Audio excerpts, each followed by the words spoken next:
The Sith never sought war in the way the Jedi understood it. A lightsaber clash was a spectacle, a moment of raw power, but for the Sith, it was a failure of foresight. True victory required no battlefield, no grand confrontation. It unfolded in whispers, in choices made without realizing who had set them in motion. Where the Jedi stood in the light, proclaiming their truth for the galaxy to hear, the Sith built their power beneath the surface, shaping events without ever revealing their presence. The Jedi believed in transparency, in a universe governed by order and harmony. They taught that knowledge must be shared, that emotions must be tempered, and that power, if used, must always serve the greater good. Their temples were open to study, their archives preserved for generations to learn from. They saw the Force as a guiding principle, something to be understood and followed. But the Sith knew something deeper, something older. Power was not found in open hands, but in the closed fist. Knowledge was not meant for all. It was a weapon, sharpened in secrecy, wielded with precision. This difference between the two orders was not just a matter of ideology. It was the reason the Sith endured, even when they seemed to vanish from history. Time and again, Jedi historians recorded the extinction of the Sith, believing their doctrine to be broken, their kind wiped out. Each time, they were wrong. The Sith never truly vanished.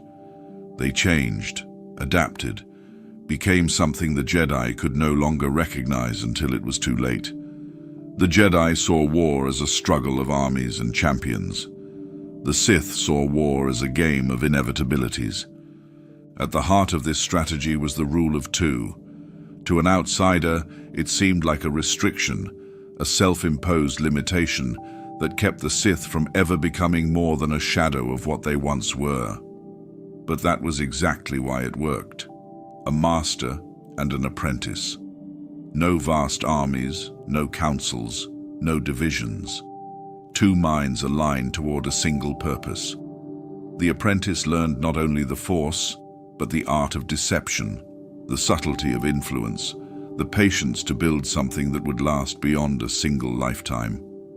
The master knew their fate, that one day their apprentice would surpass them, and in that act of betrayal, the Sith would grow stronger. This was not weakness, it was refinement. While the Jedi's numbers swelled, their teachings spread too thin, diluted by endless interpretations and contradictions, the Sith remained singular in purpose. Each new apprentice inherited the accumulated knowledge of generations, sharpened, tested, made more precise. A single Sith could tip the fate of an entire civilization without raising a weapon. It had happened before. It would happen again. The Republic, in its arrogance, believed the Sith to be extinct for over 1,000 years. The Jedi, who claimed to be the galaxy's greatest seekers of truth, accepted this without question. They searched for enemies on the battlefield, in distant temples, among the darkened corners of the Outer Rim. But the Sith had long abandoned such crude ambitions. They did not hide in ruins or lost worlds. They stood in the Senate, their hands guiding the very laws that the Jedi swore to protect. This was the true brilliance of the Sith's survival. They did not challenge the Jedi where they were strongest. They did not attempt to fight an order with thousands of trained warriors spread across the stars.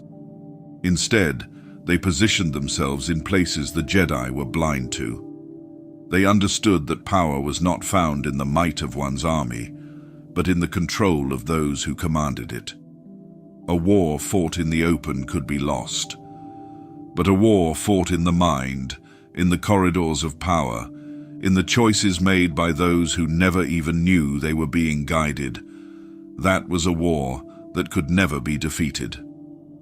Darth Bane, the architect of the modern Sith, had understood this truth centuries before the fall of the Jedi Order. He saw the weakness of the Sith as they once were. Too many vying for power, tearing themselves apart in the name of supremacy. It was a system doomed to fail. He burned it down and built something stronger, a doctrine that thrived not on conquest, but on patience. He knew that power gained too quickly was power wasted. True dominance came from planting seeds that would grow long after the one who planted them was gone. The Jedi, for all their wisdom, never learned this lesson. They reacted, always looking for threats in the present, never realizing that the war had already been decided long before their blades ignited. While they meditated in their temples, the Sith shaped the very foundations of the galaxy they sought to protect. While they debated morality, the Sith reshaped the future itself. The brilliance of the Sith's long game was that by the time the Jedi realized the true threat, it was already too late. The Republic they had served for generations had become their prison. The very soldiers they had commanded turned against them in an instant. They were not defeated in a final battle of legends. They were dismantled, piece by piece, by an enemy they never even saw. The Jedi had always thought the Sith were their opposite, their dark reflection, a force that sought war and destruction. They never understood that the Sith had become something else entirely, something beyond their ability to fight. This was not a war of armies or fleets. It was a war of inevitability, fought in shadows and sealed with choices made long before the first blade was drawn. The Jedi saw themselves as guardians of the galaxy. The Sith ensured they would become relics of history. Darth Sidious never stormed the Jedi Temple. He never raised an army to march against the Republic. He did not fight his enemies with brute force or open conflict. His weapon was something far more devastating. He moved unseen, wrapped in a veil of trust, wearing the face of a servant while pulling the strings of an empire not yet born. The Jedi believed the Sith to be creatures of destruction, remnants of an ideology that had collapsed under its own weight. They failed to recognize that the greatest Sith Lord in history had already taken his place at the heart of their republic. The rise of Palpatine was not a sudden event. It was the result of careful planning, of generations of Sith understanding their enemies' weaknesses and waiting for the perfect moment to strike. By the time the Jedi Council became aware of the Sith's return, the war was already lost. Sidious did not need to conquer the Republic. He became the Republic. The Senate, the judiciary, the military, every institution the Jedi thought they served had already been turned against them, and they never saw it happening. The Jedi had long believed that the Sith relied on fear and aggression, that their return would be marked by battlefields and bloodshed. That was their greatest miscalculation. Sidious did not need to wield a red blade to destroy them. He needed only to guide them into their own downfall, to let their choices undo them. The Sith had always understood that power was perception. People did not need to be forced into obedience if they could be made to believe that submission was in their best interest. As Senator Palpatine of Naboo, he was seen as a diplomat, a man of reason who sought peace and stability in a republic plagued by bureaucracy and corruption. He positioned himself as the voice of reform, gaining allies within the Senate while the Jedi remained detached from the political arena. They had chosen to separate themselves from the Republic's governance, believing that their role was above politics. Sidious made certain that by the time they realized their mistake, they had no influence left. Everything he did was designed to present himself as the answer to problems he had engineered. The Trade Federation blockade of Naboo was not an act of corporate greed, but the first step in a larger deception. The crisis allowed Palpatine to rise to power, securing the position of Supreme Chancellor, while ensuring that the Republic became more dependent on centralized authority. Each new conflict, manufactured, orchestrated, drove the galaxy closer to embracing the need for absolute control. The Jedi, trapped in their own arrogance, believed they could sense the dark side, that they would know if the Sith had infiltrated their ranks. They did not understand that the dark side did not always announce itself in grand gestures. It was subtle, creeping into the spaces between laws and policies, shaping reality without the need for open confrontation. Sidious never once spoke a word of Sith doctrine in the Senate chambers. He did not need to.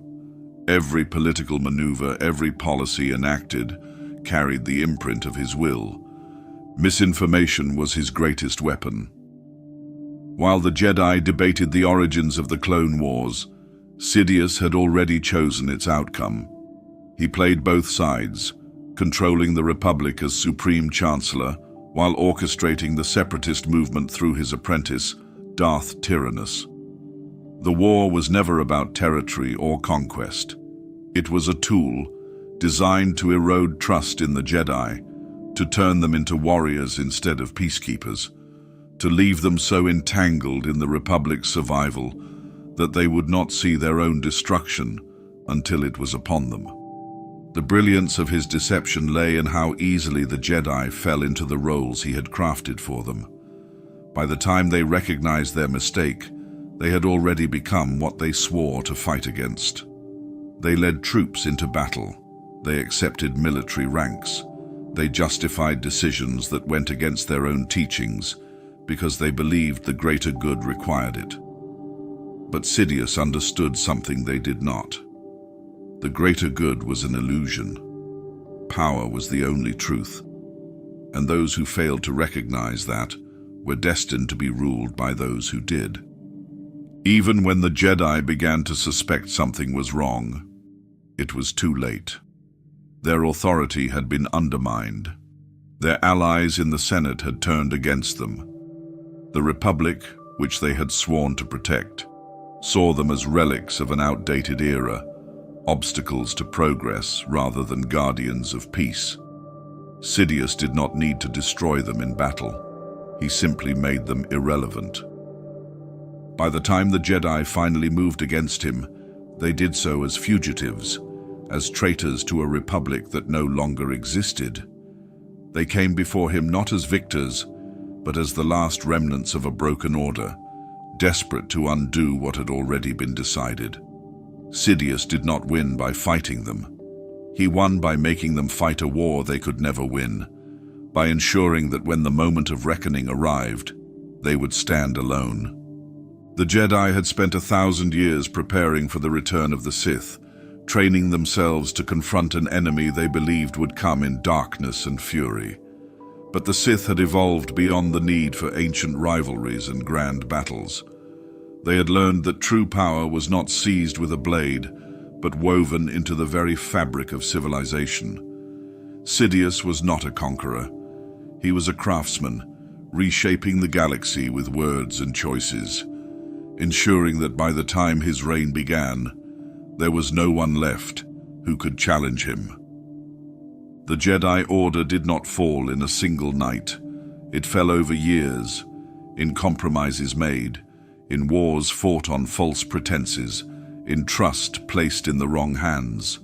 Sidious did not destroy them. He let them destroy themselves, guiding them with the lightest of touches, setting events into motion that could not be stopped. The brilliance of his victory was that when the final blow came, the Jedi did not even realize they had already lost. The Jedi Order had long convinced itself that strength meant control. They saw their skill with the lightsaber, their mastery of the Force, and their code of discipline as proof that they could withstand any challenge. They trained for centuries to wield their weapons with precision, to stand against the forces of darkness as warriors of light. But they never realized that the battle had already been decided before their blades were ever drawn. The Sith understood something the Jedi refused to acknowledge. Strength was not found in physical power alone. A war could be lost long before it was fought if the enemy dictated the conditions. The Jedi believed they were the dominant force in the galaxy, that their ability to stand against the Sith in open combat ensured their victory. but their focus on battle blinded them to the reality of their situation. The Sith had no need to confront them directly. They let the Jedi believe they were winning, while slowly unraveling the very foundation of their order. This illusion of control was the greatest trick the Sith ever played. The Clone Wars were designed to give the Jedi the appearance of authority, while stripping them of everything that made them strong. They were given command over legions of soldiers, turned into generals leading battles across the stars. They saw this as proof of their influence, of their ability to shape the future. But with every campaign, they lost something far more important. The Jedi were meant to be keepers of the peace, not warriors. They had spent generations cultivating an image of wisdom, of restraint, of moral superiority. Yet now they stood on the front lines of war, cutting down enemies in the name of the Republic. They justified these actions by telling themselves they were fighting for peace, that the sacrifices they made were necessary to end the conflict. But peace forged through battle was an illusion. With every decision they made, they stepped further from their true purpose and closer to the trap the Sith had laid for them. Darth Sidious understood that war was not won through superior firepower. It was won by controlling the mind of the enemy, by making them believe that their choices were their own when, in reality, they were walking a path set before them. The Jedi thought they had control over the war. They did not. They thought their victories mattered. They did not. The Sith had ensured that no matter how many battles the Jedi won, the outcome would be the same. The Jedi's greatest weakness was their need to believe in their own righteousness. They saw themselves as defenders of peace, champions of justice, incapable of being led astray. They did not recognize that their actions had already condemned them. As they fought on distant worlds, the Republic they served was turning against them. The Senate, once their ally, now saw them as soldiers rather than protectors. The people who had once looked to them for guidance now saw only warriors, no different from the enemies they claimed to fight. This was not a war of armies. It was a war of perception, and the Sith controlled the narrative.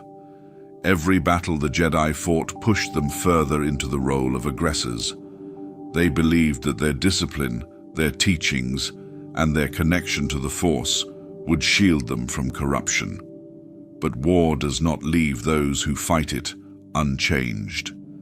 The Jedi were forced to make compromises, to accept strategies they once rejected, to justify actions that went against everything they stood for. And with every compromise, they became something else. The Sith did not need to destroy the Jedi through combat. They let the Jedi destroy themselves. They allowed them to fight for a republic that no longer needed them, to place their trust in an army that would one day turn against them. By the time the war reached its final days, the Jedi had lost their place in the galaxy. They had become relics of a past that no longer existed, warriors without a war to fight. The brilliance of the Sith's deception was that it left the Jedi with no way out. If they refused to fight, they would be seen as cowards, unfit to lead in a time of crisis. If they continued, they would become exactly what the Sith wanted them to be, soldiers bound by duty rather than wisdom. They had been maneuvered into a position where every choice led to their downfall. In the end, the Jedi never truly lost a battle. They lost themselves. They had spent centuries believing that their strength lay in their ability to wield the Force, to stand as guardians of order. But true strength was never about power. It was about control, and the Sith had controlled them from the very beginning. The war was never about who had the greater army or who could fight with greater skill. It was about who dictated the terms of engagement. The Jedi believed they were in command.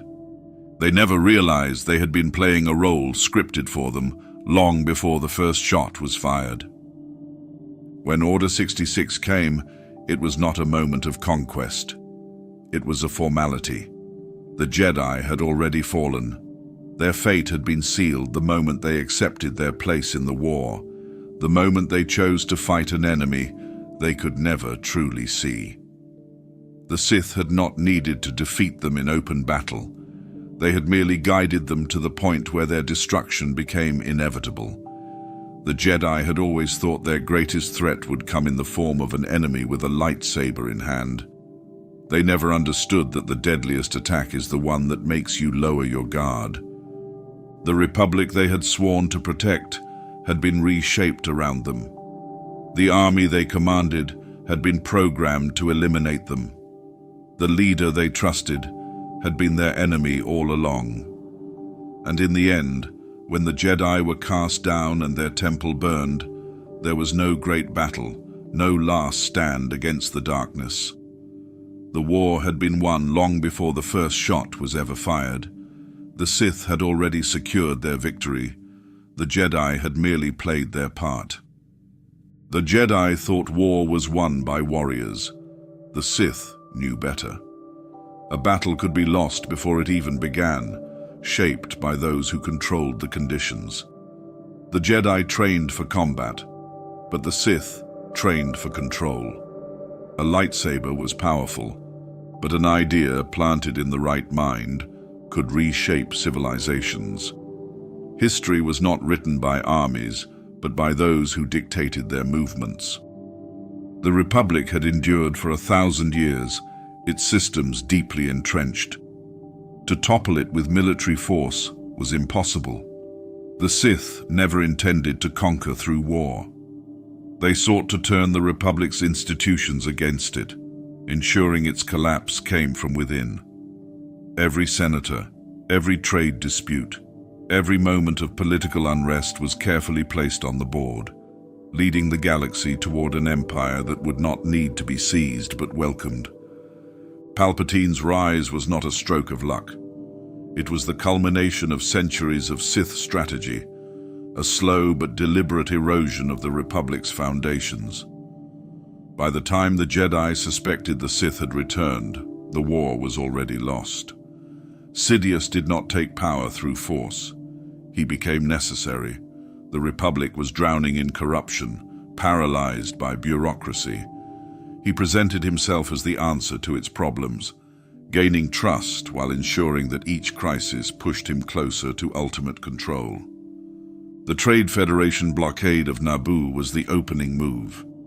It was not about taxation or territorial disputes. It was a test, proof that the Republic could be manipulated into inaction. The Jedi were sent as peacekeepers, but their involvement only gave legitimacy to a crisis designed for a singular purpose: to elevate Palpatine. When Queen Amidala called for a vote of no confidence, the Senate believed it was acting of its own accord. In reality, it had been maneuvered into replacing one leader with another who had already planned every step ahead. The Republic prided itself on democracy, but power had always belonged to those who understood how to shape perception. The Sith did not impose tyranny by force. They created circumstances that made the Republic hand them control willingly. Every conflict, every manufactured emergency made Palpatine more indispensable. The Senate, caught in endless debate, failed to see that with each new authority granted to him, their own influence faded. The Jedi should have recognized the signs. They had studied the rise and fall of civilizations, warned against the dangers of unchecked power. But they had become complacent, assuming the Sith could only return as conquerors, not politicians. They searched for warriors and warlords, never suspecting that the most dangerous Sith in history stood before them wrapped in the illusion of democracy. By the time the Clone Wars erupted, the Jedi had already been defeated. They thought they were fighting to protect the Republic, but the Republic no longer existed in the form they had once served. It had been reshaped into a machine designed to justify its own destruction. The Jedi, once symbols of wisdom and peace, were now leading armies, dictating strategy, engaging in warfare. The Republic had never relied on them in this way before, and that shift was no accident. Palpatine understood that the Jedi's true power was not their combat skill, but their influence. As long as they were seen as peacekeepers, their presence was a threat to Sith control. But as generals, their image changed. The more they fought, the more they resembled the enemies they once opposed. The people who had once looked to them for protection now saw warriors rather than guardians. The war was not about conquest. It was about shifting perception. The Jedi, who had always sought to remain separate from politics, had become deeply entangled in the Republic's survival. They had no choice. If they refused to fight, they would be seen as cowards. If they continued, they would become soldiers of the Republic, rather than defenders of the Force. They had been led into a position where every decision worked against them. In the end, they never saw the real battle. It was never fought on the front lines. It was fought in the Senate, in the offices of bureaucrats, in the minds of those who believed the Republic needed a strong leader to survive. By the time the Jedi realized they had been manipulated, the people no longer trusted them. The Senate had given Palpatine the power he needed. The war had done its job. When Order 66 came, it was not a final confrontation. It was a formality. The Jedi were already isolated, already perceived as a liability. The clone army, which they had come to rely on, was never truly theirs. The Republic they had sworn to protect had turned into something else, and the Jedi had helped build it. The Sith did not need to win through battle. They had made the Jedi fight a war that was never theirs to win. When the final moment came, there was no great stand, no last chance for redemption. There was only the realization that the war had been fought and lost before the first shot was ever fired. The Jedi had played their part to perfection, never realizing who had written the script. The Jedi believed destiny was written in the currents of the Force, a path that could be seen by those wise enough to interpret its flow. They placed their faith in prophecy, convinced that their understanding of fate was absolute. But prophecy is only as powerful as the interpretation it is given, and the Sith understood this better than anyone. A vision of the future was not a certainty. It was an opportunity, a moment to shape events rather than be bound by them. The Jedi saw prophecy as a promise of what was to come. The Sith saw it as a tool, something to manipulate, something to control. The Jedi had spent centuries waiting for a savior, a chosen one who would bring balance to the Force. They did not question what balance truly meant. They assumed it would be a victory for their cause, a final defeat of the dark side. But the prophecy was never that specific. It spoke only of balance, a term open to interpretation. The Jedi assumed balance meant the triumph of light over darkness, but the Sith understood a far more chilling truth.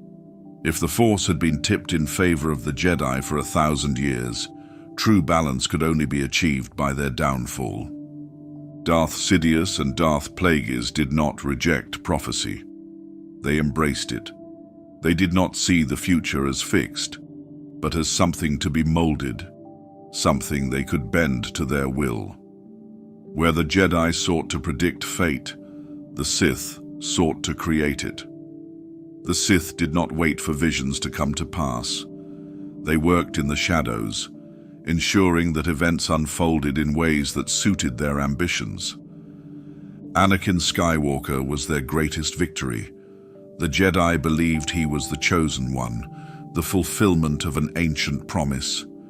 But they never considered the possibility that they had misread the prophecy, that the chosen one would not save them, but destroy them. They found him as a child, marveled at his potential, and convinced themselves that he was meant to serve their cause. They did not see that the moment they took him in, they had already ensured their own destruction. Sidious did not need to create Anakin. The Jedi had already done that for him. He only needed to guide the boy toward the destiny they had blindly set in motion. He nurtured Anakin's doubts, fed his fears, gave him the answers the Jedi refused to provide. The Jedi told Anakin to suppress his emotions. Sidious showed him how to use them. The Jedi demanded obedience. Sidious offered understanding. The Jedi trained him to fight darkness. Sidious showed him that the darkness had always been within him. Darth Plagueis had once boasted that the Sith could manipulate life itself, that they had discovered the means to create and sustain existence through the dark side. He and Sidious had studied the deepest mysteries of the Force, learning to twist its currents in ways the Jedi refused to acknowledge. They did not wait for destiny to deliver what they wanted. They reached into the Force and shaped it themselves. It is no coincidence that Anakin Skywalker's origins were shrouded in mystery. No father, only the will of the Force. The Jedi saw this as a miracle. The Sith saw it as confirmation of their own mastery. If Plagueis and Sidious had indeed experimented with creating life through the Force, what better proof of their success than the birth of a being with unparalleled potential? The Jedi thought they had discovered their savior, but in truth, they had only found a creation of their enemies. The Sith had no need to directly control Anakin. They only needed to plant the right doubts, to ensure that when the moment came, he would choose their path willingly. Every lesson the Jedi taught him, every restriction they placed upon him, only made their eventual failure inevitable. They tried to shape him into their ideal of a Jedi, never realizing they were pushing him further toward the very thing they feared. Sidious did not need to turn Anakin against the Jedi with lies. He only had to show him the truth the Jedi refused to admit. They preached about selflessness, yet they expected unwavering loyalty.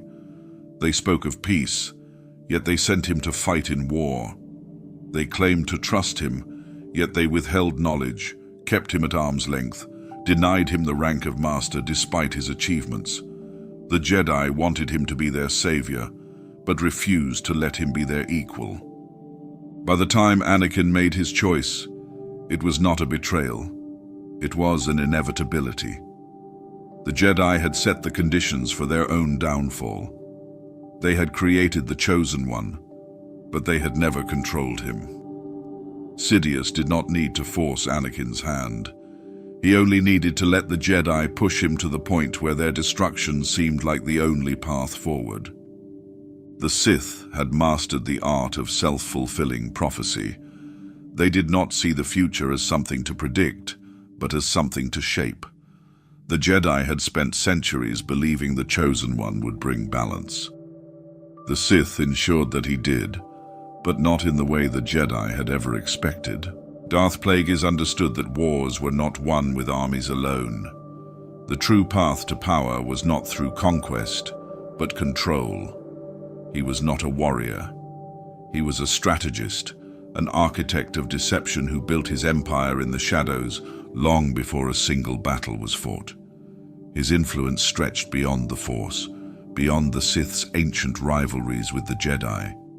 His reach extended into the economic heart of the Republic, into the systems that dictated trade, finance, and military production.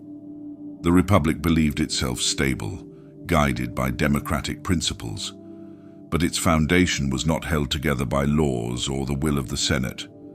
It was controlled by those who dictated the flow of credits, and Plagueis ensured that the Sith controlled it all. The Jedi had always seen the Sith as warriors, wielders of the dark side who sought domination through brute strength. But Plagueis was unlike any Sith before him. He understood that power was not taken, it was accumulated, woven into the very fabric of society. While the Jedi meditated on balance and peace, he reshaped the galaxy's economy, embedding the Sith's influence so deeply that by the time war came, the Republic had already been bought and sold. It was no accident that the banking clan, the Trade Federation, and the corporate alliance all found themselves at the center of the galaxy's greatest conflict. These were not mere business entities. They were weapons, tools designed to shift power in ways the Jedi never noticed. Plagueis ensured that these organizations were controlled by those who could be manipulated, leaders who would unknowingly serve the Sith's greater plan. By securing their loyalty, he gained something far more valuable than a fleet or an army. He gained control over the very systems the Republic depended on to function. The Jedi believed they were defenders of justice, but they had no influence over the structures that determined galactic stability. They wielded lightsabers, but they did not control trade routes. They led clone armies, but they did not fund them. The Republic's reliance on private corporations to maintain its economy was its greatest weakness, and the Sith exploited it without ever needing to reveal themselves. When the Clone Wars began, the Republic did not realize that both sides of the conflict were being funded by the same hand. The banking clan financed the Republic's war effort, while also ensuring the Separatists had the resources to continue fighting. It was an endless cycle, a war designed not to be won, but to be prolonged. Plagueis did not live to see the final stages of his plan. Sidious ensured his master's death before claiming the throne for himself. But Plagueis' work had already reshaped the Republic. The war that followed was not about military victories, it was about dependency. The Senate became reliant on emergency powers. The Republic became dependent on its growing army. The Jedi, once independent, were now locked into a system they no longer controlled. By the time the Jedi realized what had happened, it was too late. They searched for Sith warriors in the shadows, never suspecting that their true enemy had been at the negotiating table, controlling the flow of wealth and resources that dictated the fate of the Republic. The Sith had played the long game, ensuring that when the war ended, the Republic would not survive. In its place would stand an empire, built not through brute force, but through the silent hands that had been shaping its destiny for years. The Jedi saw the Sith as little more than corrupted warriors, consumed by rage, blinded by ambition. They believed that the dark side poisoned the mind, that those who embraced it became violent and reckless. The Sith encouraged this belief, knowing that the greatest advantage was to be underestimated. In truth, Sith Lords studied the Jedi with precision. They learned their weaknesses, understood their philosophy, and mastered their teachings, not to follow them, but to dismantle them. The Jedi, however, refused to extend the same courtesy. They dismissed the Sith as relics of a past era, never realizing that the enemy had evolved beyond their expectations. The Jedi Code was meant to create discipline, control, and harmony. It taught its followers to suppress emotion, to detach from personal connections, to seek serenity over passion. But the Sith understood what the Jedi refused to admit. Suppression was not balance. The Jedi spoke of peace, yet waged war. They taught selflessness, yet ruled over the Republic's affairs as an elite order above the common people. They preached detachment, yet feared loss. These contradictions were not flaws in the Sith's eyes. They were proof that the Jedi had built their philosophy on denial rather than truth. Where the Jedi restricted knowledge, the Sith pursued it. They sought out forbidden teachings, experimented with the Force in ways the Jedi feared. Sith holocrons contained wisdom collected over generations, dark truths hidden from the galaxy because they challenged the Jedi's narrow understanding of power. The Jedi saw these holocrons as corrupting artifacts, dangerous influences that could lead to ruin. But the Sith knew that knowledge was never the enemy. Ignorance was. The most dangerous knowledge was the kind kept from those who needed it most. This was the Jedi's greatest flaw. They saw the Force as something to be controlled, as if balance could only be maintained by rigid discipline. They refused to acknowledge that passion was not inherently corrupting, that emotion was not inherently dangerous. The Sith did not fear emotion. They harnessed it, used it to fuel their strength. Anger, fear, love, ambition. These were not weaknesses but sources of power. The Jedi's insistence on restraint only created instability within their own ranks. Those who struggled with their teachings were not guided to understanding. They were cast out, left vulnerable to the very darkness the Jedi feared. Time and again the Jedi failed to recognize this pattern. They saw those who fell to the dark side as weak, as failures unworthy of redemption. They never considered that their own doctrine was flawed, that their rigid teachings created more Sith than the dark side ever could on its own. The Sith did not need to recruit. The Jedi's own students came to them willingly, seeking answers the Jedi refused to provide. The Sith studied every weakness in the Jedi Order. They understood its arrogance, its blind faith in its own wisdom. They did not seek to destroy the Jedi through open war. That was never necessary. They only needed to wait for the inevitable. Another Jedi disillusioned, another exile cast out, another Force-sensitive child told that their emotions were dangerous rather than understood. The cycle repeated itself across generations, yet the Jedi never saw the pattern. This blindness sealed their fate. The Sith never needed superior numbers or greater military strength. They only needed time. A system that denied the fundamental nature of the Force, that rejected the full spectrum of its power, would always collapse under its own weight. The Jedi saw themselves as the Force's chosen protectors. The Sith knew better. They understood the Force in ways the Jedi never dared to, and in the end, that knowledge was the difference between survival and extinction. The Clone Wars were never meant to be won. The Jedi believed they were fighting to preserve the Republic, that every victory brought them closer to restoring peace. But the war was a deception from the start, a carefully orchestrated illusion designed to destroy them. The Sith controlled both sides, ensuring that no matter how many battles the Jedi won, they were only playing into a strategy they did not understand. The separatist movement was never an organic rebellion. It was manufactured, a conflict engineered by the very power it opposed. The war had no real ideological struggle, no true division between good and evil. Count Dooku, a former Jedi turned Sith, led the separatists, while Chancellor Palpatine, secretly Darth Sidious, commanded the Republic. The Jedi saw Dooku as a fallen idealist, a threat to stability, but he was never meant to succeed. His role was to sustain the illusion of war long enough for the Jedi to lose themselves in it. The Republic's response to the separatist crisis forced the Jedi into a role they were never meant to take.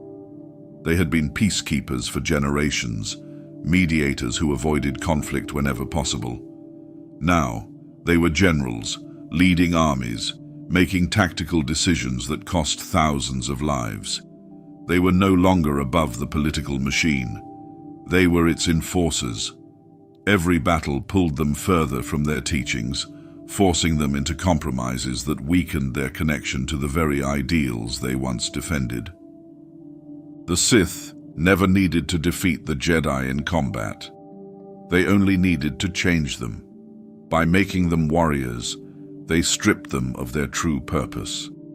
The longer the war continued, the more the Jedi lost sight of what they were meant to be. They justified their involvement as necessary, believing that without their leadership, the Republic would fall to chaos. But their presence on the battlefield only ensured that when the final betrayal came, they would have no allies left. Every Jedi victory was another step toward their own defeat. Each battle depleted their numbers. Each mission reinforced their dependence on the clone army. Each command decision tied them further to the Republic's fate. When Order 66 was issued, the Jedi were no longer a respected order. They were war leaders, deeply entrenched in a system that had already turned against them. The brilliance of the Sith's deception was that the Jedi never realized they were losing until the end. They fought with conviction, believing they were protecting democracy, unaware that the Republic had already transformed into something else. Sidious did not need to destroy them through force. He let them fight a war that was designed to consume them, ensuring that by the time the war was over, there would be nothing left of the Jedi Order except the ruins of what they once were. The Jedi had always feared an open war with the Sith, but their destruction did not come from the dark warriors they had prepared to fight. It came from within, from soldiers they had led into battle, from a war they believed they were winning. The brilliance of Order 66 was not in its execution, but in the fact that by the time it was issued, the Jedi had already lost. The final strike was not a battle, not a grand confrontation. It was a simple command, delivered in an instant, ending 1,000 generations of Jedi rule before they could react. The Republic's clone army was the Jedi's greatest miscalculation. They had believed the clones to be their loyal allies, warriors bred to serve the Republic, shaped by the same ideals of duty and honor that the Jedi upheld. But the Sith had planned their downfall long before the first clone was ever grown. The Kaminoan scientists had not simply designed an army. They had created a weapon, programmed from the beginning to turn on its masters. The Jedi never questioned the convenience of a ready-made military force, appearing just as war began. They did not see the invisible chains binding the clones to their true purpose. When the order was given, there was no hesitation. Jedi who had fought beside their troops for years, who had led them into battle, who had trusted them, were gunned down without warning. It was not just an act of extermination. It was a psychological blow, a betrayal so complete that the Jedi had no time to process what was happening. In a single moment, they went from commanders to fugitives, hunted by the very soldiers they had once called brothers. The Jedi never considered that the clones were the Sith's greatest weapon. They had spent years searching for the Sith in the shadows, expecting an enemy they could sense through the Force. But the Sith had hidden in plain sight.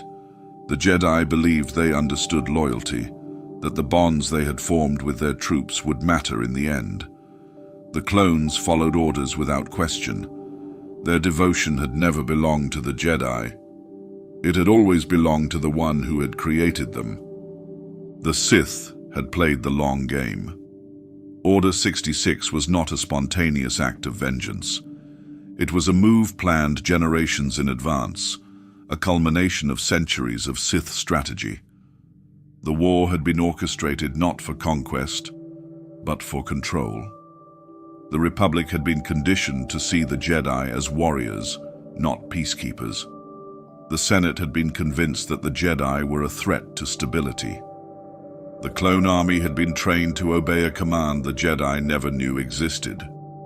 When the order was given, the entire galaxy turned against them in an instant.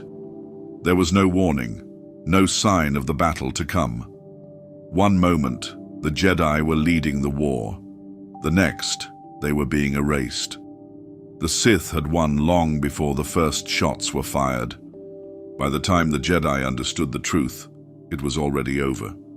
The Republic had become the Empire, and the Jedi Order was nothing more than a memory. The Jedi did not fall solely because of the Sith. Their destruction was not just a result of betrayal, but of their own refusal to change. The Jedi Order had survived for thousands of years, but its downfall was inevitable long before Order 66. The greatest threat to the Jedi was not the dark side. It was their own arrogance. They believed they were infallible, that their wisdom was beyond question. That belief ensured their failure. The Jedi Council was rigid, bound to traditions that no longer fit the galaxy they swore to protect. They viewed their code as absolute, refusing to consider that their strict interpretation of balance might be flawed. They taught that emotion led to corruption, that attachment led to suffering, yet they ignored the suffering created by their own detachment. They demanded obedience from their members, but rarely offered trust in return. This created an order that was not built on unity, but on control. Those who did not conform were cast aside, seen as dangerous influences rather than voices worth hearing.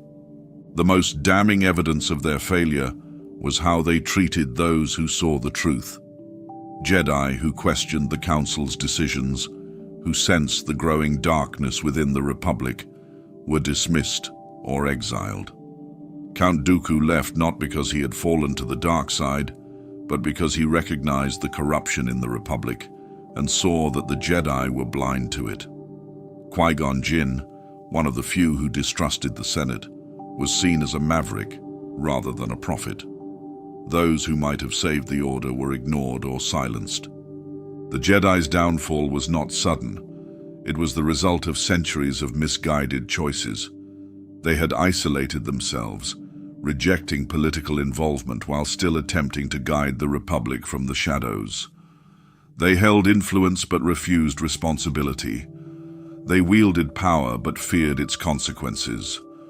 When the Clone Wars began, they abandoned their role as peacekeepers and became warriors.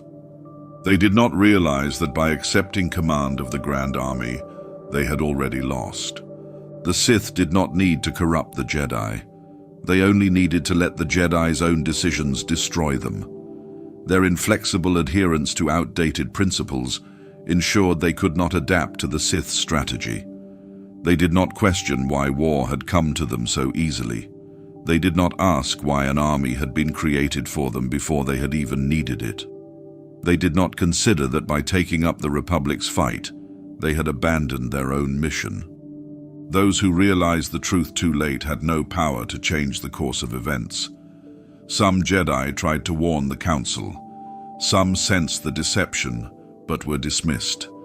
A few, like Ahsoka Tano, left before the final betrayal, understanding that the Jedi Order no longer represented what it once had.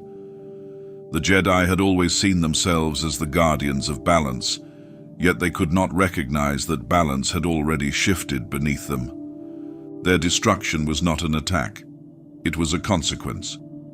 Order 66 did not bring down a strong and thriving order. It finished what the Jedi had already begun. The galaxy had stopped believing in them long before the clones turned their blasters on them. Their failures had made them relics, and when the time came, there was no one left to defend them. The Jedi Order had been wiped out in a single night, but their true erasure came afterward. The Sith had not only destroyed their bodies, but dismantled their legacy. The Jedi had ruled as advisors, as peacekeepers, as symbols of balance in the Republic, but in the aftermath of Order 66, they were remembered only as traitors. Their statues were torn down, their history rewritten, and their place in the galaxy reduced to a cautionary tale of arrogance and betrayal.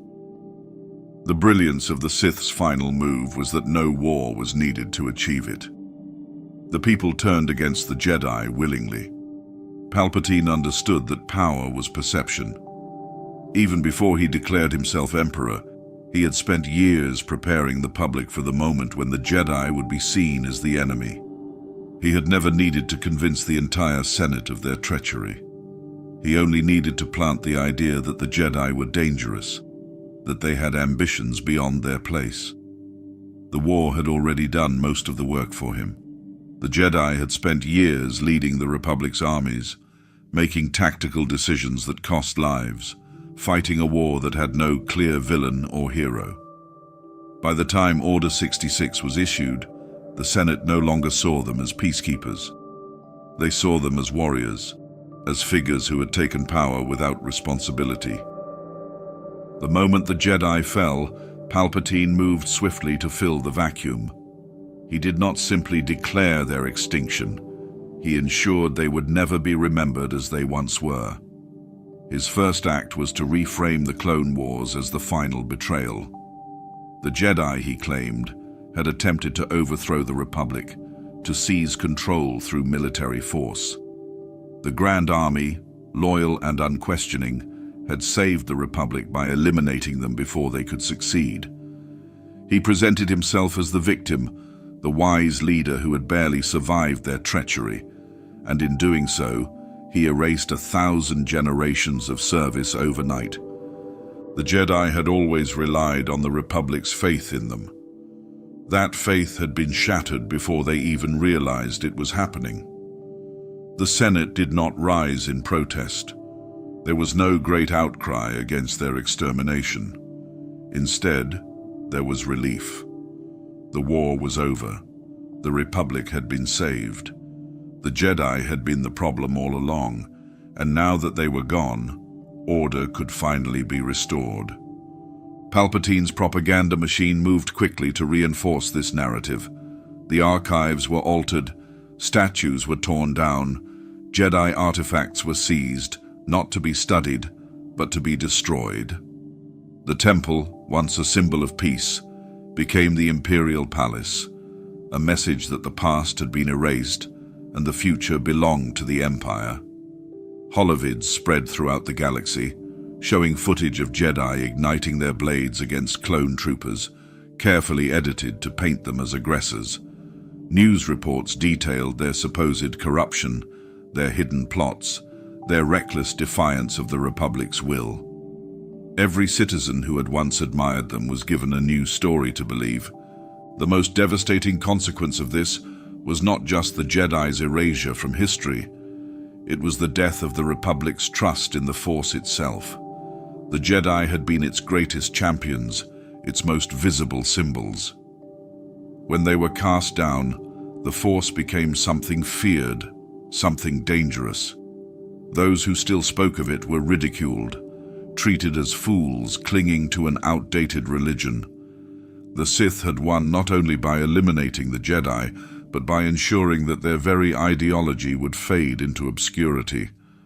This was the true brilliance of the Sith's final victory. The Jedi did not die as martyrs. They did not become legends to be honored in secret. They became a warning, a name spoken with disdain, a failed order that had brought the Republic to the brink of collapse. The few survivors who remained could not rebuild what had been lost. They were fugitives, scattered and hunted, forced into silence while the Empire rewrote history. The Jedi had always believed they would endure, that their knowledge and legacy would outlive them. They never considered that their greatest defeat would not be in battle, but in the minds of the people they once served. The Sith had not only destroyed them, they had made the galaxy forget why they had ever mattered at all. The destruction of the Jedi was never meant to be a single event. Palpatine did not merely seek their extermination, he sought to erase them from history. Their defeat on the battlefield was only the beginning. The true war was fought in the minds of the next generation. The Jedi had spent centuries shaping the Republic's ideals, guiding its rulers, preserving knowledge that spanned thousands of years. If the Sith wanted their empire to last, they could not allow those ideas to survive.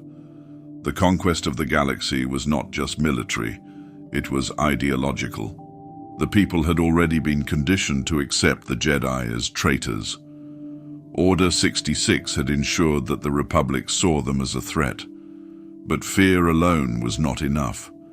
Palpatine understood that as long as the Jedi's teachings remained, their influence could return. The very idea of the Jedi had to be rewritten, transformed from history into myth, from protectors into conspirators, from symbols of balance into dangerous extremists who had nearly destroyed civilization. This was done systematically, through every institution the Empire controlled. The Jedi Temple, once the heart of their order, became the Imperial Palace. Its archives, which had held millennia of knowledge, were plundered. Artifacts, holocrons, sacred texts, Anything that could preserve the Jedi's true legacy was confiscated or destroyed. The remaining holocrons were locked away, kept only for study by the Sith, their secrets hidden from the rest of the galaxy. The Empire knew that knowledge was power. It would not make the mistake of allowing its enemies to hold on to either. Education was the next battlefield. The Empire's new curriculum presented history as Palpatine wanted it remembered. Schools taught that the Jedi had betrayed the Republic, that their actions had forced the Clone Wars into being, that they had sought to overthrow democracy.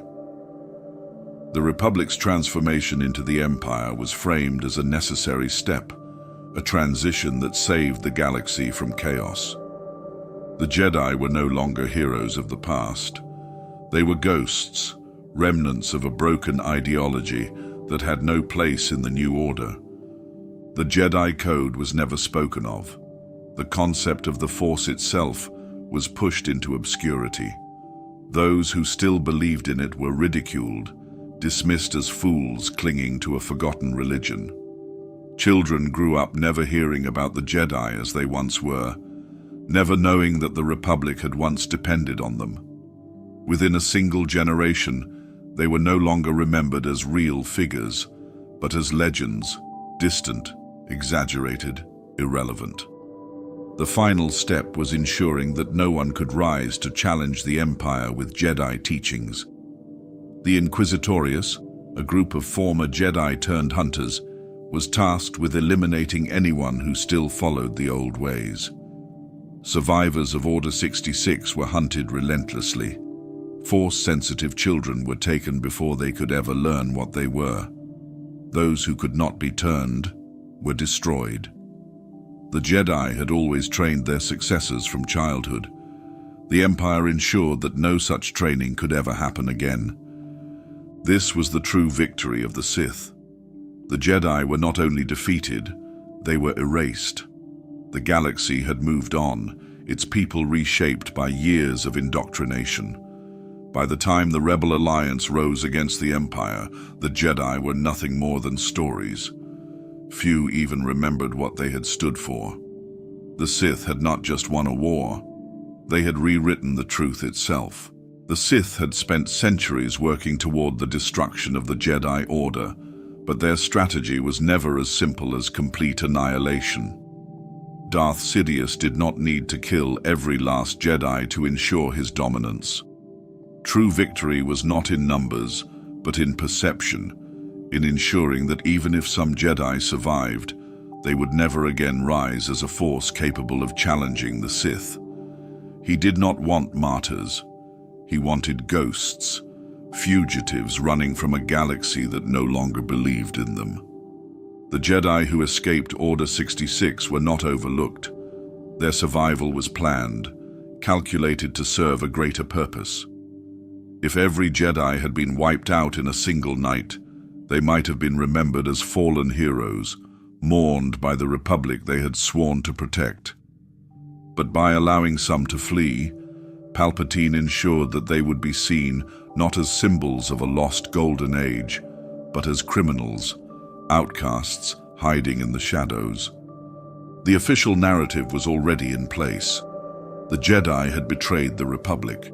They had attempted to assassinate the Supreme Chancellor. They had plunged the galaxy into war for their own selfish ambitions.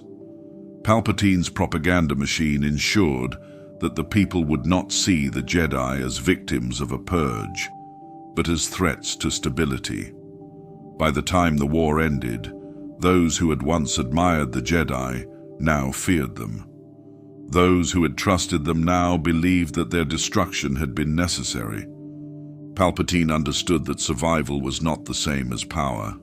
A Jedi alone, without allies, without an order, was not a Jedi at all. The strength of the Jedi had always come from their unity, their ability to teach, to guide, to protect one another. With the Order shattered, those who remained were forced into exile, unable to train the next generation, unable to share their knowledge, unable to fight back.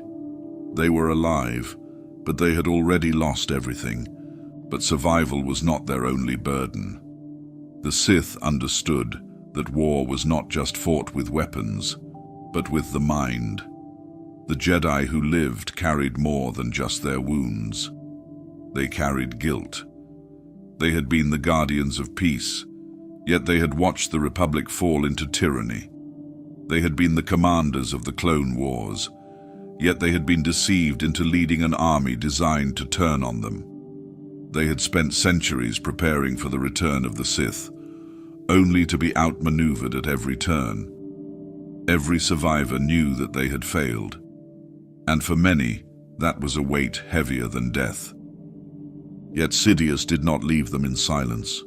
He did not let them hide in peace. He made sure that wherever they ran, the Empire followed. The Jedi were hunted, not just for extermination, but for sport. And he did not send faceless soldiers to do the job. He sent their own kind. This was where the Inquisitorius came in. Jedi who had once fought for the Republic now served the Empire, twisted into enforcers of the dark side. They had been broken, reshaped, reforged into hunters who tracked down their former comrades. This was not just a tactical decision, it was psychological warfare. A Jedi's instinct was to fight against the Sith, to resist the darkness. But the Inquisitors were not Sith lords. They were Jedi who had given up, Jedi who had been captured and turned, Jedi who had abandoned everything they once believed in. There was no greater cruelty than forcing a Jedi to face a fallen comrade. It was not just a battle. It was a reminder that even survival could lead to corruption. The Inquisitors were proof that hope was a lie, that holding on to the past was pointless. They were the embodiment of failure, the ultimate message that the Jedi Order was truly dead. For the hunted Jedi, the Inquisitors were more terrifying than the stormtroopers or the officers of the Empire. They were personal. They knew Jedi tactics, knew how they thought, knew how to break them. Some Jedi fought back, refusing to surrender. Others ran, staying one step ahead for as long as they could. But there were some who saw their fallen comrades and realized that there was no escape. Capture did not mean execution. It meant conversion. The Empire did not kill every Jedi it caught. It gave them a choice, join or die. Some resisted to the end. Others, worn down by exile, by fear, by loneliness, broke. The Sith had no need to train new acolytes from birth. They simply waited for the Jedi to lose faith. The impact of this strategy was devastating. The Jedi who survived were not just hunted, they were erased. The teachings of the Order could not spread. The knowledge they held could not be passed down. The children born with Force sensitivity had no one to guide them, no one to find them, no one to show them what the Jedi had once been. In time, the Jedi became a whisper, a legend barely remembered. And that was the Sith's true victory. The Jedi had always believed that as long as one of them remained, hope would never die. But hope was not enough. The survivors were not warriors fighting for a cause. They were remnants of something that no longer existed. The Sith had won not just by killing the Jedi, but by making them irrelevant. Sidious had ensured that even those who lived had already lost. The Jedi who remained were left with nothing but memories of a past they could never return to, haunted by the knowledge that they had been defeated not by strength, but by patience. By the time a new hope would rise, the Jedi were no longer the guardians of peace and justice. They were nothing more than ghosts in a galaxy that had forgotten them. The Jedi had spent centuries warning the galaxy about the Sith, preparing for the day their ancient enemy would rise again. When that day came, they never saw it happen. The Sith did not return in the way the Jedi expected. There was no open war, no vast armies under a dark banner, no declaration of conquest. The Sith did not march into battle against the Republic. They became the Republic. By the time the Jedi realized the truth, it was too late. And then, just as suddenly, the Sith vanished. Palpatine did not rule as a Sith Lord. He ruled as Emperor. The Empire did not proclaim itself an extension of the Sith Order. It declared itself the savior of the galaxy, the force that had restored order after the supposed betrayal of the Jedi. For the average citizen, the Sith were not the ones in control. They were still a memory, a long-forgotten enemy of a past age. The true brilliance of the Sith's victory was not just in seizing power, but in making the galaxy believe they no longer existed. There was no need to declare their ideology. That had been the mistake of previous Sith empires. The Sith of old had always ruled through conquest, through open displays of power. They had worn their darkness proudly, believing that fear alone would keep their enemies in check. But fear fades. Enemies regroup. The Jedi had always survived through resistance, through rebellion against the darkness. This time, there was nothing to resist. The people did not see the Sith ruling over them. They saw a government that had brought an end to war, a leader who had saved them from the chaos of the Clone Wars. Palpatine had positioned himself as a benevolent ruler, one who had been forced to take drastic measures to preserve civilization. The Jedi had been framed as the ones who nearly destroyed it. To the galaxy at large, the Sith had not won. The Republic had simply become stronger. This was why the Empire did not immediately descend into chaos. There was no widespread rebellion, no organized opposition. The transition from Republic to Empire was seamless because the people had been prepared to accept it. They had spent years watching their democracy fail, listening to reports of Jedi arrogance and treason, seeing their leaders grow weaker while the war consumed everything. When Palpatine declared himself Emperor, they welcomed him. He had already given them the illusion of choice.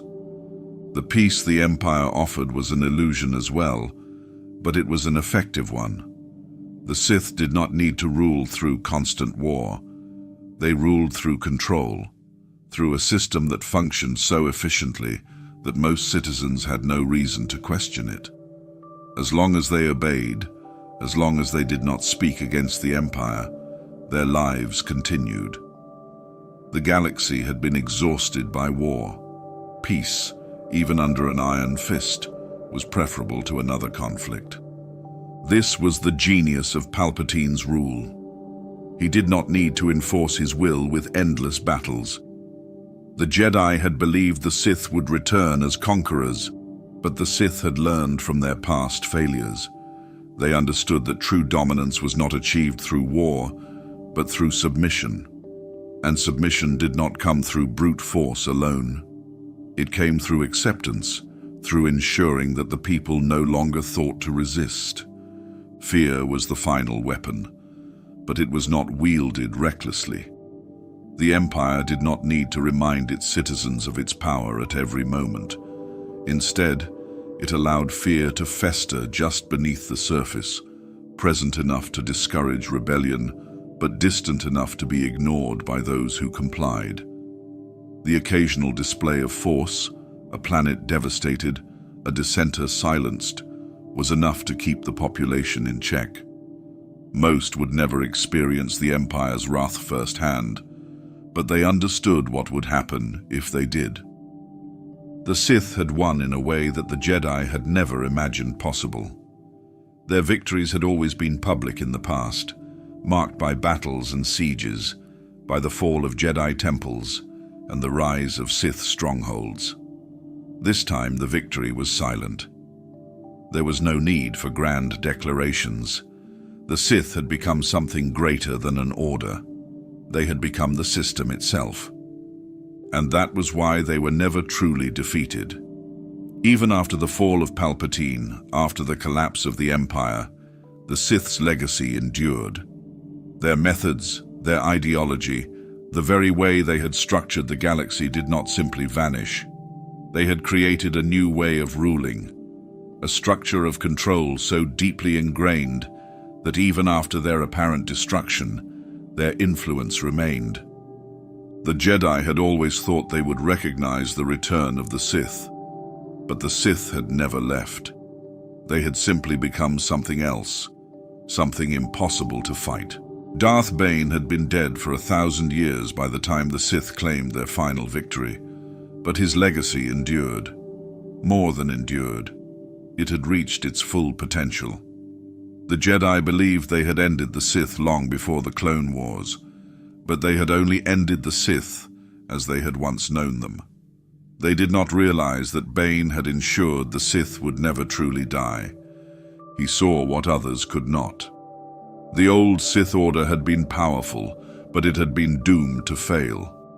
Thousands of Sith Lords warring among themselves, each seeking their own supremacy, had only ensured their own destruction. Bane understood that power could not be shared among equals, that true strength required discipline, patience, and secrecy. He enacted the rule of two, not as a limitation, but as a refinement. The Sith would no longer be an army, they would be a dynasty. One master to hold the power, one apprentice to crave it. This cycle would continue indefinitely, with each new Sith Lord surpassing the last. The weak would die, and only the strong would survive.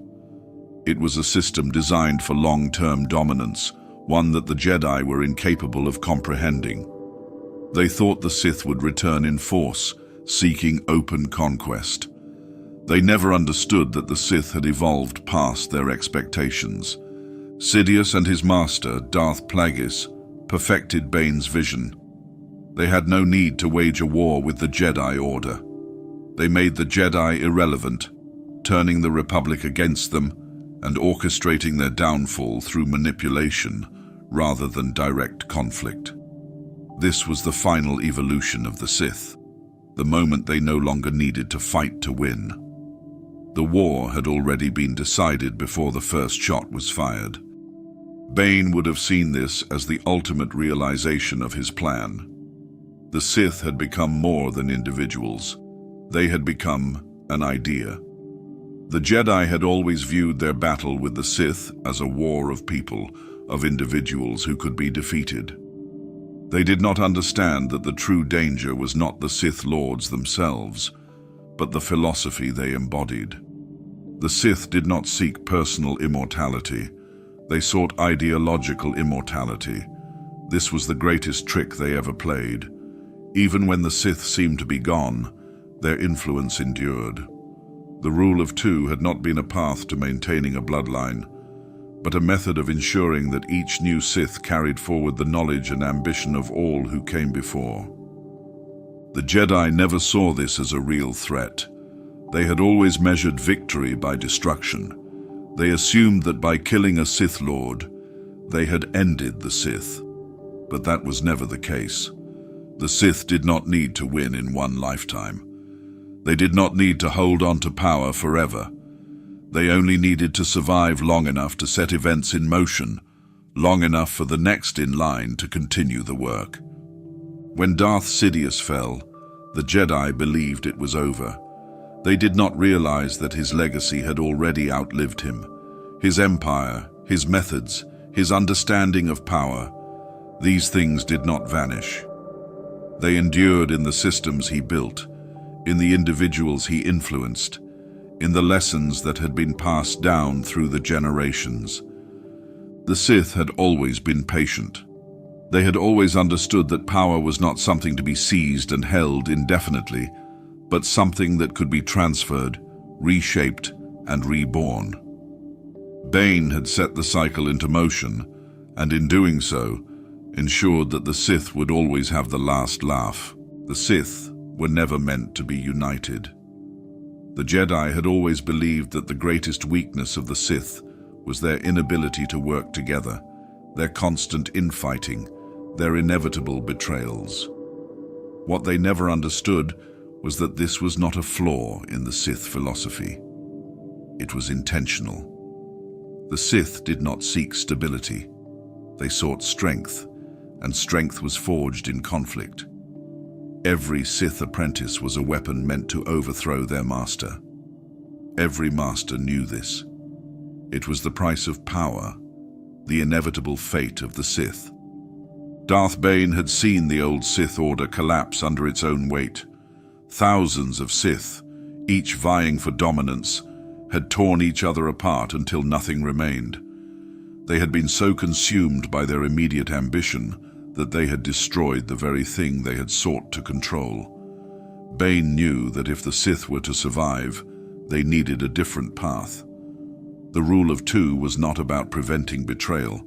It was about ensuring that betrayal had purpose. Under the rule of two, there would always be one master and one apprentice. The master held the power, but the apprentice sought it. This created a constant cycle of refinement. Weakness could not survive. If an apprentice was strong enough to defeat their master, they proved themselves worthy to take their place. If they were too weak, they would be destroyed, and the master would find another apprentice who could challenge them. The Sith were not meant to coexist peacefully. They were meant to sharpen each other like blades, ensuring that only the strongest carried their legacy forward. Every Sith Lord trained their apprentice with the knowledge that they were creating the instrument of their own downfall. But this was not an accident. It was the way the Sith ensured that power never stagnated. The Jedi feared attachment because they believed it led to weakness. The Sith embraced betrayal because they knew it led to strength. Darth Sidious had mastered this game better than any Sith before him. He had been the apprentice of Darth Plagueis, a Sith Lord obsessed with immortality, with bending the Force to his will to extend his life indefinitely. Plagueis believed he had conquered death. But Sidious understood the true lesson of the Sith. Immortality did not come from living forever. It came from passing down knowledge, from shaping the future through the next generation. Plagueis had seen himself as the end of the Sith lineage, the culmination of its power. Sidious knew better. There was no end. There was only the cycle. And so, as every Sith before him had done, Sidious betrayed his master.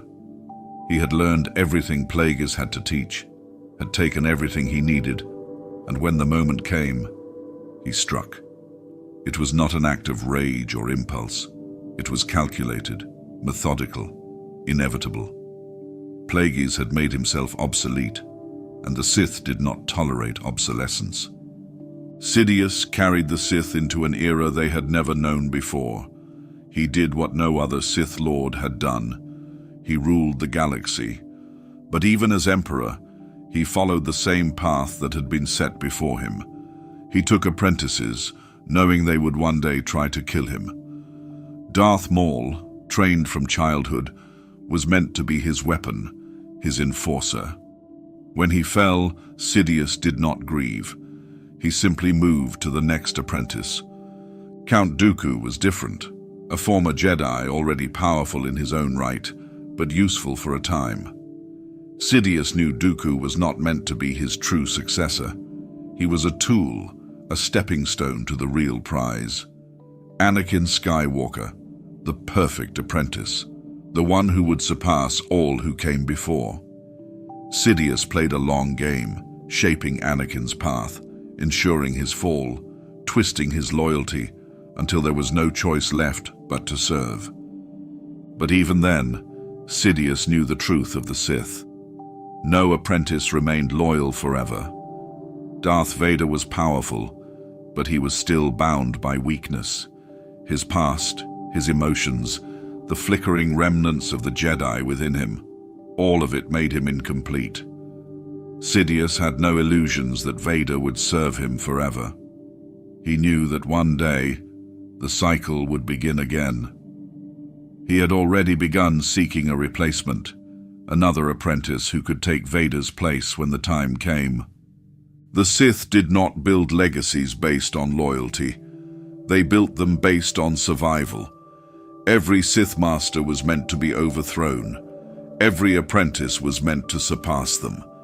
Sidious had played the game longer and better than any who had come before. He had broken the Jedi, reshaped the Republic, and secured his rule over the galaxy. But in the end, he was still a Sith, and the Sith could never escape their own nature. When Vader turned on Sidious, it was not an anomaly. It was not a failure in the rule of two. It was its final fulfillment.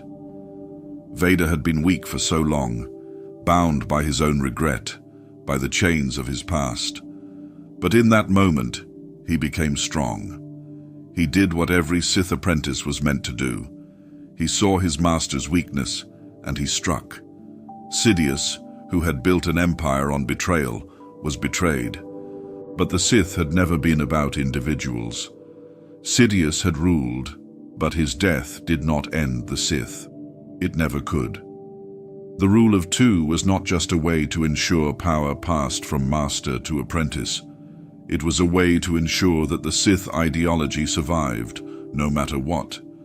Even when the last Sith Lord fell, their influence remained, their teachings endured, their methods continued to shape the galaxy. The Jedi had never understood this. They had always believed that if they could destroy the last Sith, the darkness would be gone forever. They never realized that the Sith had already won in ways they could not see. The Sith had built a legacy not on the survival of individuals, but on the survival of power itself. The Sith did not seek stability. They did not seek peace.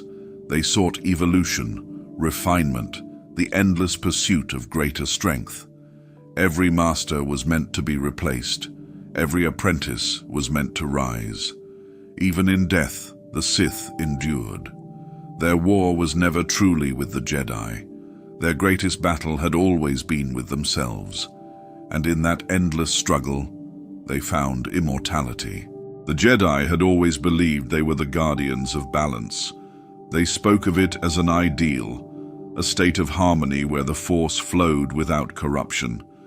They saw themselves as the counterweight to darkness, ensuring that the Sith could never tip the scales too far in their favor. But the truth was far more complicated. Balance, as the Jedi understood it, was a lie, one that the Sith had spent centuries manipulating. The concept of balance in the Force was never about eliminating darkness. The Jedi had convinced themselves that their dominance ensured balance, that the absence of the Sith meant harmony. They did not consider that their prolonged supremacy over the galaxy was, itself, an imbalance. The Force is not static. It is in constant motion, always shifting, always seeking equilibrium. For every rise there must be a fall. For every age of light, an age of darkness must follow. The Sith understood this far better than the Jedi. They knew that the cycle could not be broken, only controlled. They never sought to eradicate the Jedi entirely, only to diminish them, to weaken their influence, to ensure that when the Sith were in power, they could rule without opposition. They had no illusions of permanence. The Sith did not expect to reign forever. They expected to be overthrown, just as they had overthrown those who came before them. Darth Bane had recognized this when he enacted the rule of two. He knew that the Sith's infighting had led to their destruction, that their hunger for individual power had made them incapable of long-term rule. But he also knew that the Jedi's victory was only temporary. The Sith had been wiped out before, and yet they had returned. They always returned, because the Force demanded it. Palpatine mastered this idea in ways no Sith before him had. He did not merely destroy the Jedi, he used their own understanding of balance against them. He did not seek open war until he was certain they had already lost. He corrupted their greatest warrior, manipulated the very prophecy they believed would save them, and ensured that when the Jedi fell, they would fall by their own hands. The Chosen One prophecy was the Jedi's greatest miscalculation. They believed it spoke of one who would destroy the Sith, bringing balance to the Force. but they never questioned what balance truly meant. If the Sith had been absent for 1,000 years, then true balance could not be the Jedi maintaining their dominance. The return of the Sith was not a disruption of balance, it was the restoration of it. The Jedi had been so consumed with the idea that balance meant their victory that they never considered that it might mean their downfall. Anakin Skywalker, the Jedi's prophesied savior, became the instrument of their destruction. The Sith did not fight prophecy. They embraced it. They bent it to their will, ensuring that the very thing meant to undo them became their greatest weapon. Anakin's fall was not a tragedy, it was inevitability, a shift dictated by the Force itself. Even when the Jedi Order was seemingly destroyed, the Sith knew their time would not last forever. Palpatine sought to extend his rule, to break the cycle through sheer will, but the very structure of Sith ideology ensured his downfall. The apprentice always overthrows the master. That was the nature of the dark side. Palpatine thought he had conquered death, but the rule of two does not allow for eternity. His own creation, Darth Vader, was the one who would end him. And yet, even in apparent defeat, the Sith endured. Their ideas persisted. The Empire fell, but the structures it created remained. The galaxy had already been reshaped by Sith philosophy, and even after their supposed destruction, their methods continued. The Jedi returned, but they were never the same. The Force had shifted, as it always did. The cycle would continue. The Jedi could rise again, but they could never erase the past. They had tried before, wiping out knowledge of the Sith, believing they had ended the darkness for good. But the Sith had not needed armies to return. They had needed only patience. The Sith had never truly lost. They had understood the game far better than the Jedi. Balance was never about good triumphing over evil. It was about the Force's eternal struggle between the two. And in that struggle, the Sith had always ensured that no victory was ever permanent. The Sith never sought to rule forever. They knew that empires, no matter how powerful, would always fall. Palpatine's empire was not the end goal. It was a tool, a temporary manifestation of Sith dominance, a structure designed to serve a greater purpose. The true ambition of the Sith was never simply conquest. It was immortality, not just for individuals, but for their knowledge, their influence, their philosophy. The Jedi had always assumed that when the Sith were defeated, their teachings would vanish. They never understood how deeply the Sith had embedded themselves into the fabric of the galaxy. Even before Palpatine seized control of the Republic, Sith knowledge had been safeguarded, preserved in ways that ensured it could never be truly destroyed. The unknown regions had long been a place of mystery, a realm beyond the reach of the Republic, where hyperspace routes were unstable and civilizations remained undiscovered. For the Sith, it was more than a frontier. It was a sanctuary. Long before the Clone Wars, Sith Lords had hidden their most sacred teachings in these distant reaches. Temples, holocrons, entire archives of dark side knowledge, preserved far from the eyes of the Jedi. Even when the Sith appeared to be gone, their wisdom remained, waiting for those who would seek it. Palpatine had understood this better than any before him. While the galaxy saw him as the Emperor, he was always something more. His vision stretched beyond the Empire, beyond mere political rule. He had discovered the remnants of Sith civilizations in the unknown regions, powerful relics of an ancient past. These were not just monuments to old Sith Lords, they were blueprints for the future. The Sith Eternal was the culmination of this vision. Hidden away on Exile, beyond the knowledge of even his most loyal Imperial officers, Palpatine had built something greater than an empire. He had built a cult, a secret order dedicated to ensuring that the Sith would never fade from existence. The Sith Eternal did not seek to control the galaxy through governments and laws. They sought to transcend mortality itself, to bind the Sith's influence to the very essence of the Force. Palpatine's experiments with cloning and essence transfer were not acts of desperation. They were the natural evolution of the Sith's desire to outlive death.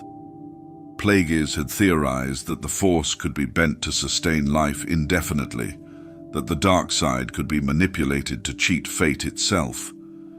Palpatine did not just inherit these ideas, he refined them, turning the Sith's greatest ambition into a reality. The Empire was only ever a stepping stone, a means to an end. While the Jedi believed they had won when the rebellion triumphed, they had only torn down what was meant to be temporary. The deeper truth remained. The Sith had planned for every fall, every defeat. Their knowledge endured, their influence whispered in the shadows, waiting for the moment when the galaxy would once again be shaped by their will. The Jedi thought victory was the absence of the Sith, but the Sith had never sought permanence in the way the Jedi imagined. They had never needed to hold the throne forever. Their ideas had already transcended time, ensuring that even in apparent extinction, they would always return. The fall of the Empire was not the end of the Sith. Their influence had shaped the galaxy for too long, their philosophy too deeply ingrained in its systems, its leaders, and even the Force itself. While the Jedi believed they had restored peace, the Sith had already ensured that their legacy would persist. The Sith had never relied on survival in a physical sense. Their power was not just in their armies or their rule. It was in their ability to infect the galaxy with their ideology, to corrupt not just individuals, but the very nature of power itself. Even after Palpatine's death, the Sith's presence lingered in ways the Jedi could never fully cleanse. The Imperial warlords who emerged after the fall of the Empire were not Sith lords, but they were their successors in ideology. They had learned from the Sith's rule, control through fear, strength above all, the crushing of opposition before it could rise. They did not need to wield red lightsabers or speak the Sith code to carry their legacy forward. The Sith had already won in shaping the way power was understood in the galaxy. The remnants of the Empire, fractured but still dangerous, clung to Sith principles without even realizing it. The shadow networks of former Imperial officers, loyalists and warlords who refused to accept defeat followed the very teachings that had allowed the Sith to thrive for millennia: patience, secrecy, and control. They did not rush to reclaim the galaxy in open war. They consolidated power in the darkness, waiting for the right moment, ensuring that the spirit of the Sith lived on, even without a reigning master. But the Sith's influence was not just political. It extended into the Force itself. The Jedi had long believed that death was the end, that those who passed into the Force could no longer shape the material world, unless they had achieved true enlightenment. They assumed the Sith, bound by selfishness and their fear of death, could never persist beyond the grave. They were wrong. The dark side did not function as the Jedi understood it. The Sith had spent centuries bending the Force to their will, manipulating its currents, leaving behind something more than just memory.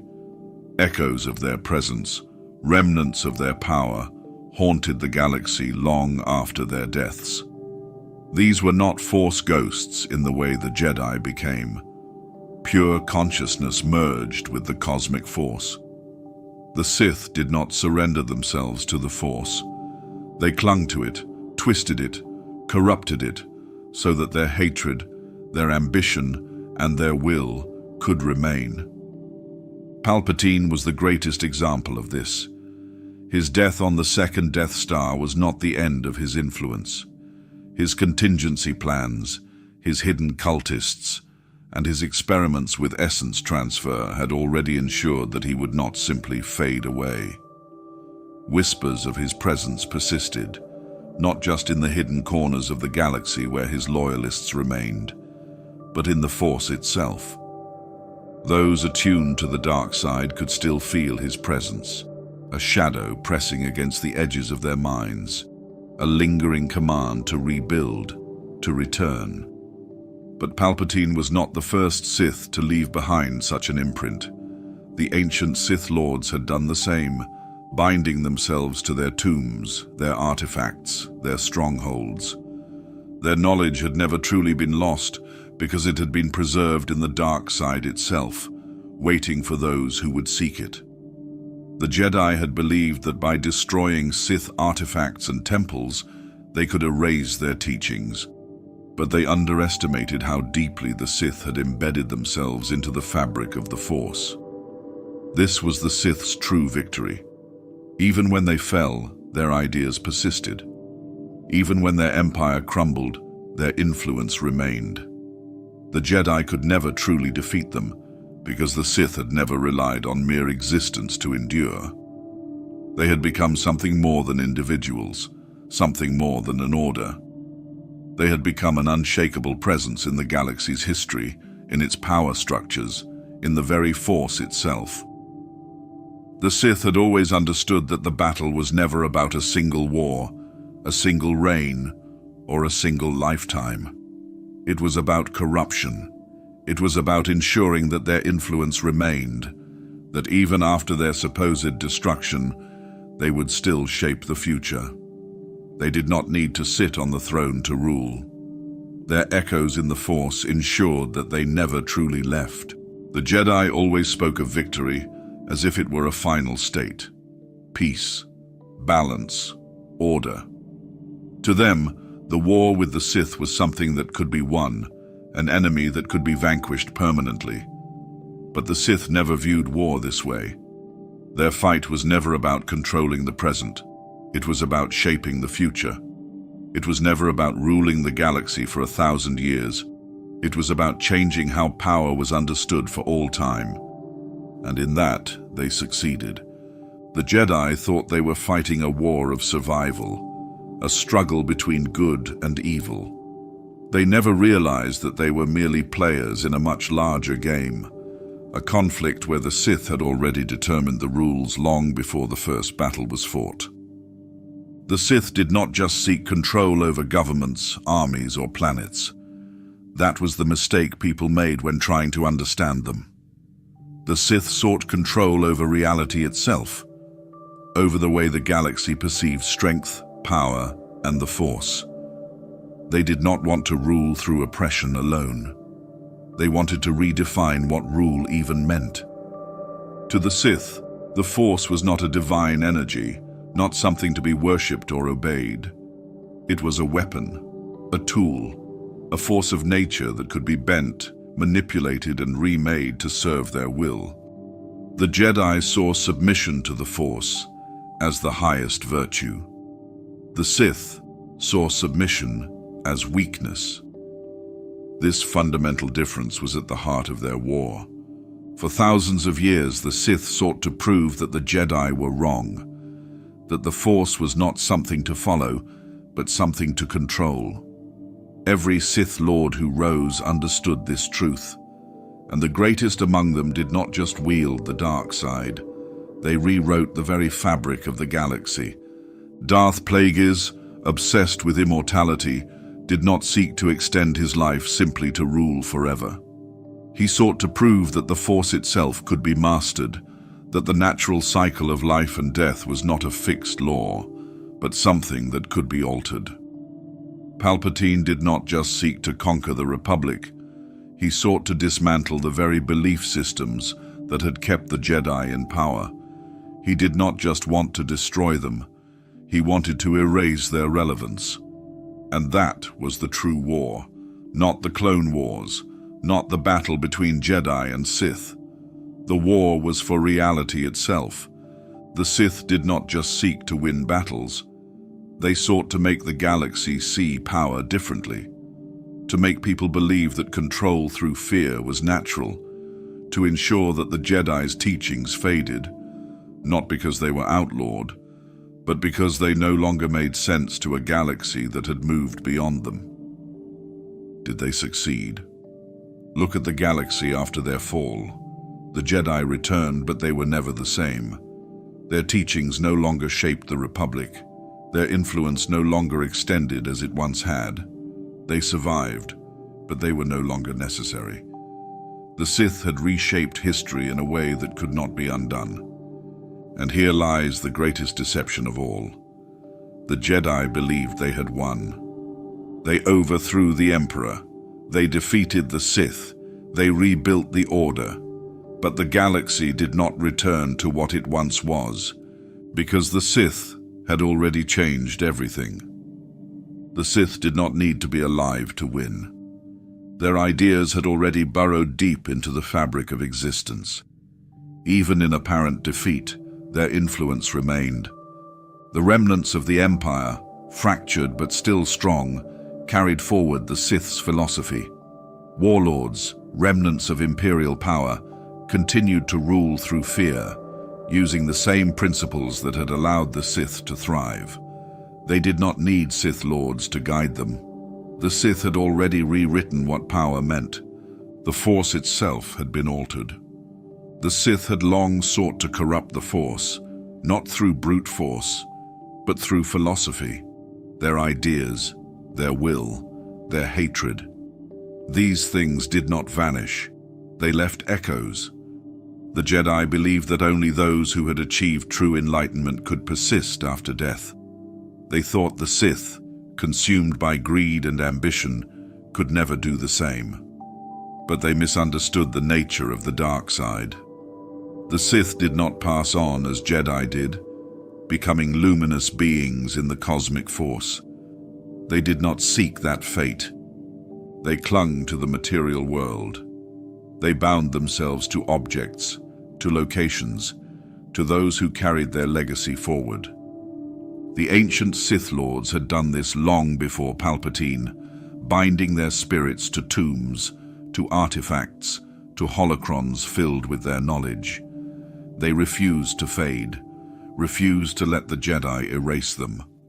And so, even after death, their whispers remained. Palpatine understood this better than any Sith before him. He was not concerned with ruling as an individual.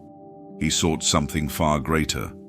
His experiments with essence transfer, his hidden fleet on Exile, the Sith Eternal, all of it was designed to ensure that the Sith never truly vanished. And they didn't. Even when the Emperor fell, his legacy remained. The final order, the remnants of his dark empire, was proof that his vision had outlived him. The Sith did not need to be present in the way they once were. Their shadow had already consumed the galaxy. So did they ever truly lose? If the Jedi had won, why did their order never truly return? Why did the Force remain in conflict? Why did the darkness always rise again? The Jedi sought to maintain balance. The Sith sought to remake it, and in doing so they ensured that no victory was ever permanent. And so, in the end, the Sith achieved what they had always desired. Not through an empire, not through a throne, not through a war that could be won. They achieved it by changing everything. And the Jedi never even saw it happen. So reconsider everything you thought you knew. The Jedi believed they were the heroes of history. But the Sith understood that history itself could be rewritten, and in that, they found their greatest triumph.